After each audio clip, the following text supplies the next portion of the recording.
नमस्कार मित्रांनो, तर आज आपण बघणार आहोत ट्रायसेप साठी बिगिनरने कोणते सेट मारले पाहिजे. तर मित्रांनो, आज ट्रायसेप साठी पहिला सेट तुम्हाला दाखवणार आहे वन आर्म एक्सटेन्शन डंबल. मित्रांनो, ही पोझिशन घ्यायची, हात पूर्ण स्ट्रेट करायचा नाही, पूर्ण खाली जाऊ द्यायचं. हे बघा, हेच करायचं आणि एल्बो इथं थोडं लॉक ठेवायचा, स्ट्रेट करायचं नाही. तुमचं या मसल साठी वर्क करत. मित्रांनो, आपला सेकंड सेट असेल स्कल क्रश. तर बघूया कसं करायचं. हात पहिले सरळ ठेवायचे, मग एल्बो बेंड करायचे. ओके, आणि स्कल पर्यंत घ्यायचं. आपल्या इथं होल्ड करून हळूहळू वरती घ्यायचं इथपर्यंत, परत बेंड करायचं स्कल पर्यंत. मित्रांनो, आपला थर्ड सेट असेल केबल पुश डाऊन. तर बघा, ही पोझिशन त्याची कशी घ्यायची.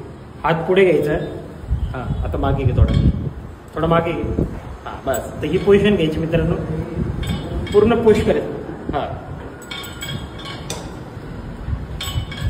याचे पण 3 सेट. तर मित्रांनो, आपला चौथा सेट असेल back dips, parallel back dips. तर बघा कसं करायचं. त्यासाठी तुम्हाला समोर एक बेस ठेवायचा आहे, मागे एक बेस ठेवायचा आहे, त्याचं पाय पॅरलल ठेवायचे आणि खाली जायचंय.